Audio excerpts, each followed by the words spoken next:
Hi, welcome back to Modern Homestead Alaska.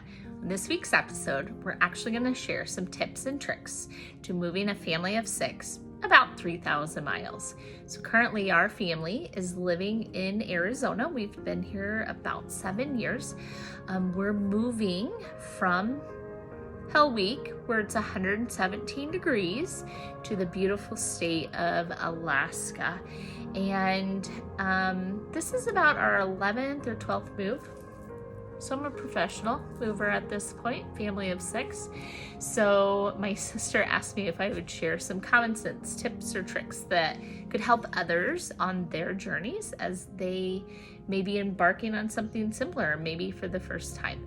So if this is something you enjoy, or you would like to follow our family on our journey from Arizona to Alaska, as we take on a homestead and we learn what there is to learn and see what there is to see along the way, then please, we invite you to like and subscribe to our channel and ring the little bell so you get some notifications every time that we post a new video. Our goal is to do one a week so that you can kind of see what we're up to and what is happening on the homestead. So first we have to get there. Here are some tips and tricks on how to get your large family from one state to another. I'll see you soon. Okay guys, so one of the things I do is we're only taking 2 dressers to Alaska with us, and this little jobby I got in an antique store. It has a mirror and those sort of things on it, but it's solid wood, it's really good quality, and I want to keep it. So here's one of the tricks that I use is instead of packaging up, I have put all of my sweaters and the things out of my closet that I do not need at 120 degrees here in Arizona. And I have packed this dresser as full as I possibly can. These 2 drawers are not full yet. So what I will do when we go to leave are things like my jewelry and my grandmother's jewelry box and like the lamp and stuff on the side of the bed. I will super wrap them and I will put them in these somewhat empty drawers, and then that way they're all bubble wrapped and they're in there and they're protected, but they're also going to the room that they're actually going to belong in. So instead of taking everything that belongs in my bedroom out of my bedroom and packing it in boxes and then trying to figure out those boxes back, I try and pack as much as I can in the things that are going to go back to that room. Okay, so the next trick is nothing gets moved empty. And by nothing, I literally mean if it can hold something else, it doesn't get moved empty. So right now we have a storage unit that is 10 by 10, which is the same square footage, but not the same size as the trailer because the trailer is 20 by 5. So if you do the math, they are both the same square footage. So everything that we're moving has to fit into that storage unit. So one of the ways that I make space, but I've also found I don't break dishes doing this trick, is I have really big stock pots like this. And then I also have these cast iron, enameled cast iron pots. And then when I got them, I saved the boxes because I knew that we were gonna move. And then I saved my big pots. So some of these are already in storage, but these, I wanted to pack our everyday dishes in this one. So in the cast iron ones has my decorative special occasion sort of dishes. So instead of just taking a pot, I'm actually gonna take all of my dishes at the same time. So I'll show you how I do that. So in the pot, I just take and layer the plates. So these will be the big dinner plates. And I will wrap them, obviously better than this, but I'm just showing you an example. And it fits down almost perfect. So I'll get 3 or 4 plates in it at a time.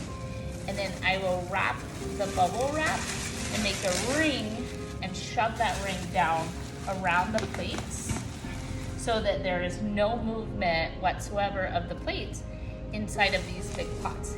This big pot will literally hold all of our daily white Walmart dishes that they get broke. If something happens, I can replace one. I can buy a whole set, but these are not important. We use these day in and day out, and my feelings are never hurt when one of them's broken, but I don't want to buy new ones if I don't have to. So this pot will literally hold all of our daily plates, this size salad plate, and then we have bowls. It will hold most of the bowls. If it doesn't, what I do is move to the next pot. So I have the pot that's gonna go in here, and before I put that pot in here, I'm gonna put it in the box, and I'm gonna do the same process. I'm gonna find something in the kitchen that is breakable, not like Tupperware or plastic or something like that.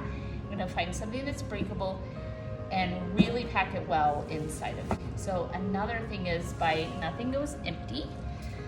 I showed you the jars and how I pack them. So this is everything but the bagel seasoning. So we're moving to a homestead. I do canning, I do all of that.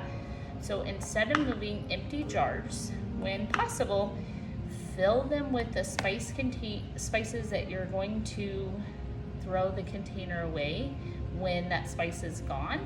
You can move one jar full of that spice and not that extra container, as opposed to 2 containers. So in our last house, our living room, our TV room was kind of strange. So it was a house built in the 80s. So we had 3 dining rooms and 1 TV room and like a formal sitting room. So in order to stage the house to sell it, I needed a TV cabinet. So I bought these crates at the Home Depot and I painted them, and I'm gonna show you what this cabinet looked like.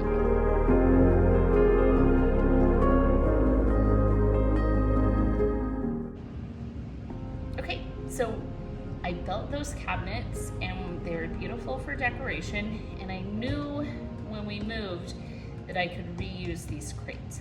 So I didn't buy or invest in a piece of furniture that I was not committed to for the long haul. Instead, I made something that would just help the house be staged. They're super heavy duty.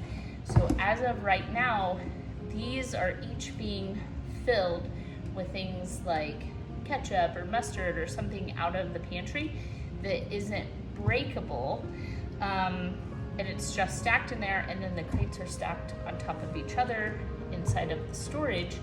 And then what that's gonna help me with when we get to the house is, right now the pantry isn't built. So in order to finish out this brand new build and get the pantry the way that I want it, these crates are gonna be really helpful for me when we move, because I put like items in them. I put like peanut butter and Nutella and jelly and honey and kind of sandwich type things in one crate, and I put, you know, the mayonnaise and mustard and ketchup and those sort of things in another crate, so like items are together in the crates. And then I'm also able to use the crates for like bathroom things and say cleaning materials. Like I like to put all of the Ajax and the Arm & Hammer and all of the different cleaning materials that I use into one crate, so that when we unload the trailer and I need to clean the bathroom or I need to clean the kitchen before we use it, my cleaning materials are all in one crate and I know where to find those, and I can literally just look at it and see. So if it's not breakable and I can stack it, something like this is a great move, even though the move is far. And I do know it will survive in items like this because we have moved from Colorado to Arizona, just less than half of the distance, but I know along over the road haul, non-breakable materials are not gonna break in containers like this, and they stack really well. So in the kitchen, these are our spice jars, or all of the jars we packed up from half gallons and quarts and so on that have everything that's pantry related in them. And here is a short video that shows you how I kind of package these. And the reason I know this will survive is when you buy canning jars, they don't have anything in between them. They're really not sucked in. And then these are going to be just neatly stacked and moved, and our hope is that everything is going to be fine. But when you buy a canning jar, it's just wrapped in plastic, and the jars have the ability to clink into each other. But I've wrapped these in a way that they will not actually move or clink into one another.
Okay, so part of filling every corner, so this is our first aid cabinet that I really want to keep.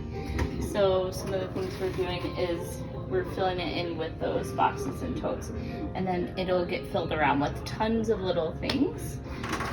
We still have plenty left to fit into the storage.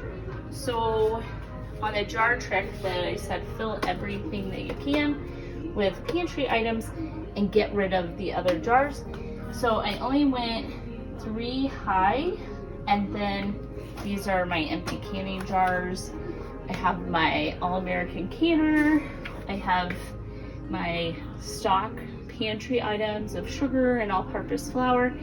And the items that are actually in here are actually in Mylar bags with oxygen absorbers, because Arizona has scorpions and bugs and everything that would possibly make its way into these things. So this is the best way that I can protect them, and why I put chemicals. And then they're all labeled with 1 of 2 labels. So short-term bulk food storage. So this is sugar. It's my son's favorite. I actually like the pure cane sugar, but these don't need to be in Mylar bags, and the bug risk is a lot less. But like dry milk or all-purpose flour, and they have a product, a date, and a use by date, and then these are food grade buckets. So to be able to move bulk pantry items from Arizona to Alaska, this is a good way that when we get there, we're not running out and buying a ton of food. And then these are my canning jars, and then there's some canned items, but we try and eat through what is actually at home. So that is my packing tip.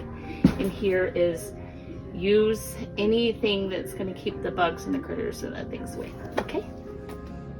Okay, another tip is I am about to bubble wrap.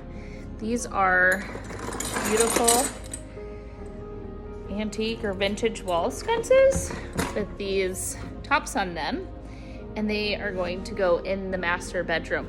So the tip is, do not move anything that you 100% do not know where it's going to go in the new house. There are a couple of items that are really sentimental, and they keep the sentimental items to 1 tote per person, and we keep really cute things like our first baby shoes or the kids' first boots or something like that in those totes. Isn't that cool? Doesn't that remind you of Moana? Cody made a totem. Anyway, pack what you know you're going to use for decoration and know where it's going to go. That doesn't always work if you don't know what house you're moving to. Maybe you sold your house, you haven't bought a place yet, and it's going into storage. In that case, pack your favorite items, not I might want it, or I might need it, or I sort of kind of like it, or I feel guilty getting rid of it, that sort of thing. If you have a like item that you love, something that you prefer, then pack those items. So instead of just hauling everything everywhere you go, now is a good time to choose wisely exactly what it is that you envision in your new space. So I know where these items are going, and I know who I got them from, which is my grandmother. And so I love them, and I'm so excited to see them in our master bedroom. And I've already designed the space, and I had the plugs put in the wall for these exact wall sconces. So whether they're your style or not, they're going to my house because I love them and I want them and I know where they're going to belong. So that is a really, really good tip. Follow that one.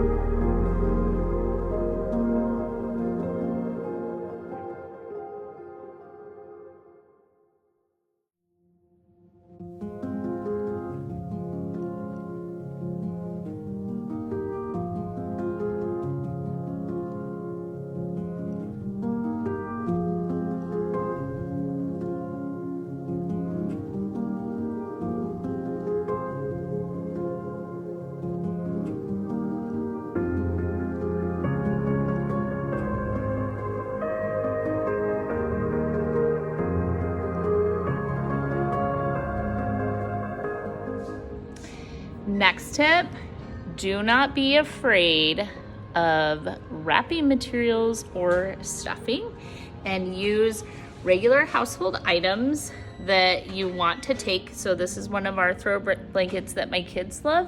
It might not be the prettiest or one of our favorite to look at, but they love it, and it's going to be chilly in Alaska, so the more throw blankets the merrier. So instead of just loading a tote with blankets, I double wrap all of the stuffing stuff with those same blankets. So again, staying with the concept of nothing goes that doesn't get used in such a way that it takes up less space and we can use it for transferring and moving things. So towels and blankets and sheets and anything you can use to help double wrap your valuables, it's totally worth it. And don't be afraid. Unlike wall sconces like these that you just saw me wrap, the value of them is more than the $50 that I could spend in wrapping, which this, for instance, wasn't $50, but that roll is. And so if I use the whole roll in this one tote, so be it. I can't replace those items for the wrapping material cost. So wrap them, use blankets, and don't be afraid to take up a little extra storage for items that you really do not want broken or destroyed on the way. Well, I sure hope that some of those tips and tricks help a few of you guys out there. So tell me what you think. Leave me a comment and let me know if anything helped or if you have any questions. Here are a couple of photos of my husband and son who are supposed to be working on the homestead, but it really looks like they're working on salmon fishing. So enjoy it, and we'll see you in the next episode. Bye, guys.